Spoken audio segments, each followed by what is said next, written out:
دنیا آزمائش کی جگہ ہے، لیبلوکم ایکم احسن عملا، کہ کون اچھے عمل کرتا ہے کون برے عمل کرتا ہے، ہم ہیں آزمائش کی جگہ۔ آزمائش میں پریشانی تو آتی ہے، نبی صلی اللہ علیہ وسلم کا فرمان عالی شان ہے الدنیا سجن المؤمن، دنیا مومن کے لیے قید خانہ ہے۔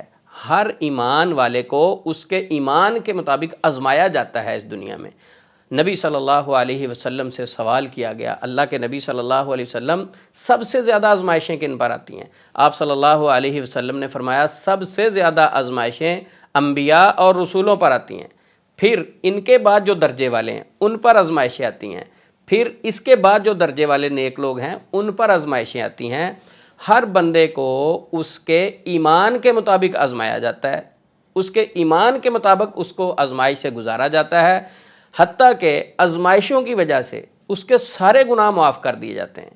اگر آزمائش بری چیز ہوتی، اگر آزمائش بری چیز ہوتی تو انبیاء کو کبھی نہ آزمایا جاتا، اگر آزمائش بری چیز ہوتی تو صحابہ اکرام کو کبھی نہ آزمایا جاتا، اگر آزمائش بری چیز ہوتی تو ابراہیم علیہ السلام کو آزمائشوں کا سامنا نہ کرنا پڑتا، اگر آزمائش بری چیز ہوتی نبی مکرم صلی اللہ علیہ وسلم کی ذات اقدس پر ہماری جان بھی قربان ہے، آپ صلی اللہ علیہ وسلم کتنی آزمائشوں سے گزرے۔ اگر آپ صلی اللہ علیہ وسلم کی سیرت کو پڑھیں، بچپن سے یتیمی کا سامنا کیا، ابھی دنیا میں نہیں آئے تھے تو والد دنیا سے چلا گیا، پھر دنیا میں آئے والدہ دنیا سے چلی گئی، ایک یتیمی، اس کے بعد کتنی پریشانی۔ آپ ذرا تھوڑا سا احساس سے سوچیں، ذرا تھوڑا سا ڈیپلی سوچیں کہ ایک بچہ دنیا میں آئے اور والدین اس کو چھوڑ کے چلے جائیں، دنیا سے رخصت ہو جائیں، کیا کیفیت ہوگی اس بچے کی۔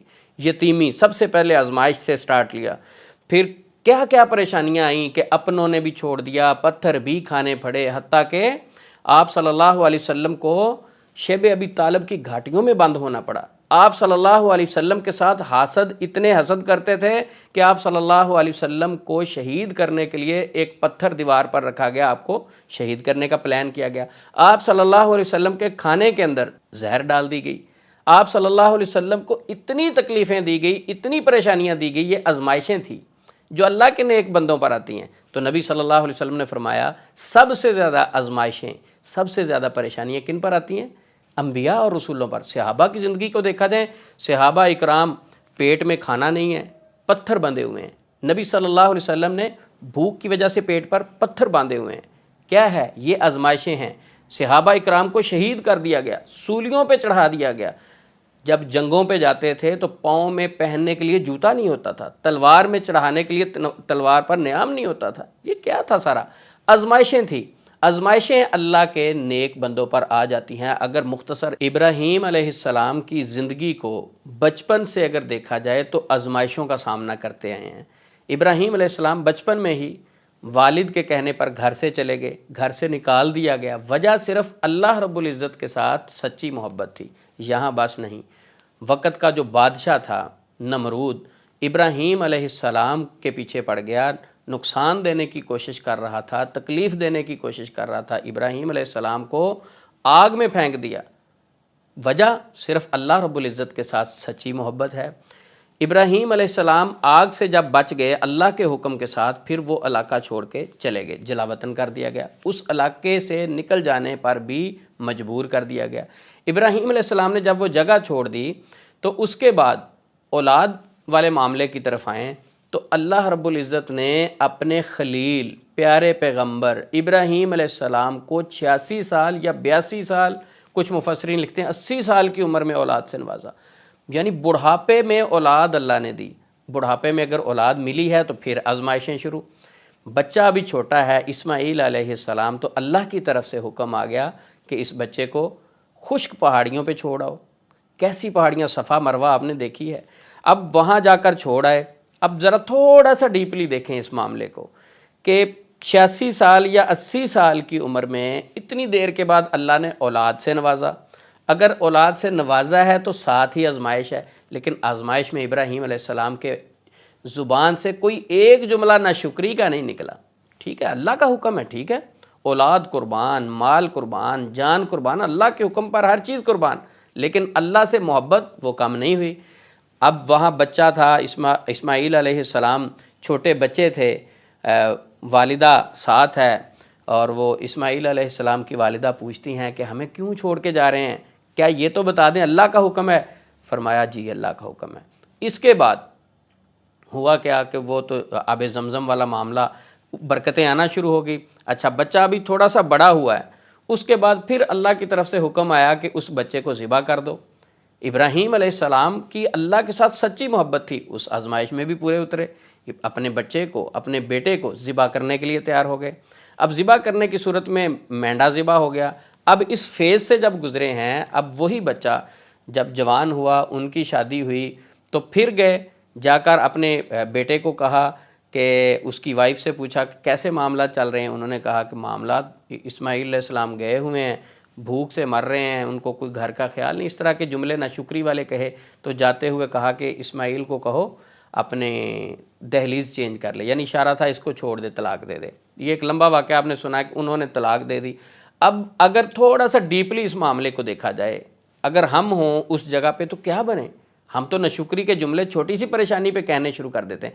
اسماعیل علیہ السلام نے یہ جملہ نہیں کہا کہ ابا جان جب میں پیدا ہوا تو مجھے وہ خشک پہاڑوں پہ چھوڑ دیا، پھر تھوڑا سا بڑا ہوا تو آپ مجھے ذبح کرنے کے لیے آ گئے، پھر میں تھوڑا سا بڑا ہوا تو آج آپ آئے ہیں کہ اپنی وائف کو چھوڑ دو۔ نہیں، اسماعیل علیہ السلام کی زبان سے ایک بھی ناشکری کا جملہ نہیں نکلا، کیونکہ اولاد کس کی تھی؟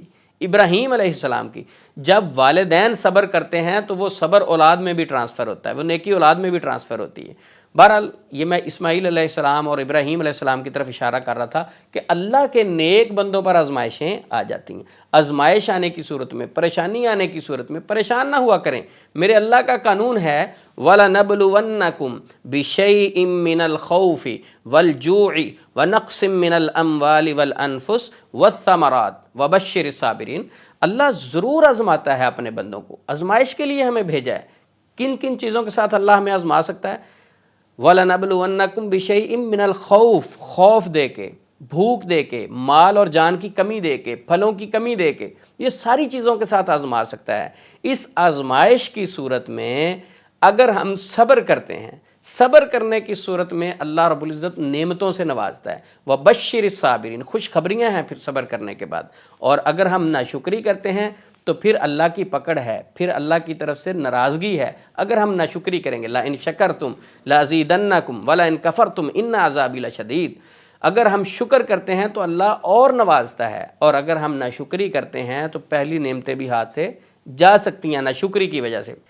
آزمائش کے متعلق ایک چھوٹا سا پوائنٹ آپ کو سمجھاتا ہوں۔ اللہ رب العزت اپنے بندے کی آزمائش ضرور کرتے ہیں لیکن رسوا نہیں کرتے۔ آزمائش ضرور آ جاتی ہے لیکن اللہ اپنے بندے کو کبھی رسوا نہیں کرتا۔ رسوائی اس وقت شروع ہوتی ہے جب ہم آزمائش آنے کی صورت میں ناشکری کی طرف چلے جائیں، ہماری زبان پر ناشکری والے جملے آنا شروع کر دیں، ہم ناشکری کرنا شروع کر دیں، عبادت سے دور ہو جائیں، اللہ سے ناراضگی کا اظہار شروع کریں۔ جیسے یہ معاملات آزمائش کے بعد شروع ہوتے ہیں تو پھر اللہ کی طرف سے سزا آنا شروع ہوتی ہے، پھر رسوائی ملنا شروع ہوتی ہے۔ تو کبھی بھی آزمائش آنے کی صورت میں ناشکری نہ کریں، آزمائش آنے کی صورت میں اللہ سے دور جانے کا کبھی فیصلہ نہ کریں۔ ہاں، اگر آزمائش آنے کی صورت میں ہم صبر کرتے ہیں تو پھر خوشخبریاں ملتی ہیں، اگر آزمائش آنے کی صورت میں ہم ناشکری کرتے ہیں تو پھر ذلت آتی ہے، رسوائی آتی ہے، پھر اور پریشانیاں بڑھ جاتی ہیں، برکت بالکل ختم ہو جاتی ہے۔ اب آتے ہیں اس سوال کی طرف کہ میرے اوپر آنے والی پریشانی، دکھ، تکلیف، بیماری، یہ اللہ کی طرف سے آزمائش ہے یا سزا ہے؟ میں خود کیسے معلوم کروں، میں خود کیسے جانوں اس بات کو کہ میرے اوپر آنے والی پریشانی، دکھ، تکلیف کیا ہے؟ یہ اللہ کی طرف سے آزمائش ہے یا سزا ہے؟ سب سے پہلے اصول ذہن میں رکھیں، اللہ کے جو نیک بندے ہوتے ہیں ان پر کبھی سزا نہیں آتی۔ جو نیک بندے ہیں، جو اللہ کے سچے بندے ہیں، اللہ سے سچا پیار کرنے والے ہیں، ان پر اگر کوئی پریشانی آتی ہے تو وہ اللہ کی طرف سے ہمیشہ آزمائش ہوتی۔ اور برے بندے پر آزمائش نہیں ہوتی، جو اللہ سے دور ہے، نمازیں نہیں پڑھتا، اللہ کو ناراض کرتا ہے، اللہ کے بندوں کے ساتھ ظلم کرتا ہے، لوگوں کا حق کھاتا ہے، لوگوں کے ساتھ زیادتیاں کرتا ہے، برا بندہ ہے، اس بندے پر آزمائش نہیں آتی بلکہ اللہ کی پکڑ آتی ہے، اللہ کی طرف سے سزا آتی ہے۔ اب یہ بندہ خود بہتر جانتا ہے کہ میں نیک ہوں یا برا ہوں۔ ایک دوسرا، ایک اور باریک سا پوائنٹ آپ کو سمجھاتا ہوں کہ اگر آپ کو یہ بھی یہاں سے بھی پتہ نہ چلے تو پھر آپ چیک کریں، آزمائش آنے کی صورت میں، پریشانی آنے کی صورت میں، بیماری آنے کی صورت میں، دکھ تکلیف آنے کی صورت میں اگر آپ اللہ سے دور جا رہے ہیں، اللہ سے دور جا رہے ہیں، تو آپ سمجھ لیں آپ پر سزا ہے، اللہ کی طرف سے عذاب ہے، اللہ کی ناراضگی ہے آپ کے ساتھ، جو آپ اللہ سے مزید دور جانا شروع ہو گئے۔ اور اگر آزمائش آنے کی صورت میں، پریشانی آنے کی صورت میں، دکھ تکلیف آنے کی صورت میں آپ مزید اللہ کی طرف جڑنا شروع ہو گئے، مزید عبادت کی طرف آگے، اللہ سے اور محبت کرنا شروع کر دی، صبر کرنا شروع کر دیا، تو یہ اللہ کا وعدہ ہے وَبَشِّرِ الصَّابِرِينَ، صبر کرنے کی صورت میں خوشخبریاں ہیں، اور صبر ہمیشہ اللہ کے بندے کرتے ہیں، دوسرے لوگ تو ہمیشہ ناشکری کی طرف آ جاتے ہیں۔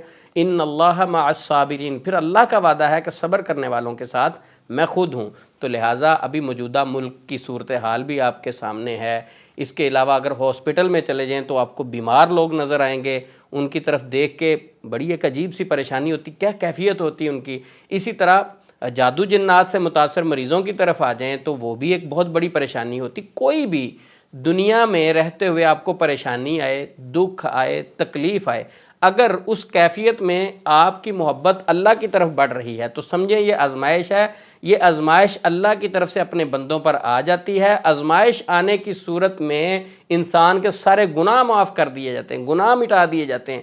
ہمیشہ اللہ اپنے بندے کو اس کے ایمان کے مطابق آزماتا ہے۔ ایمان کے مطابق جب آزمائش چل رہی ہوتی ہے، بار بار آزمائش چل رہی ہوتی ہے اور بندہ اللہ کا صبر کر رہا ہوتا ہے، اس صبر کی وجہ سے اور آزمائش کی وجہ سے پھر اللہ رب العزت اس کے سارے گناہ معاف کر دیتے ہیں۔ کئی بار ایسا بھی ہوتا ہے کہ اللہ رب العزت نے اپنے بندے کے لیے جو ایک درجہ رکھا ہوتا ہے، اس کے عمل کم ہوتے ہیں اس درجے پر فائز ہونے کے لیے، یعنی اللہ کے ہاں ایک مقام ہوتا ہے، عزت اس کو ملنی ہوتی ہے، لیکن اس کے لیے اس کے عمل کم ہوتے ہیں۔ تو پھر کیا ہوتا ہے، چھوٹی چھوٹی آزمائشیں، دکھ تکلیف آتے ہیں، وہ دکھ اور تکالیف بھی اس کے لیے نیکیوں کا باعث بن جاتے ہیں، وہ صبر کرتا ہے۔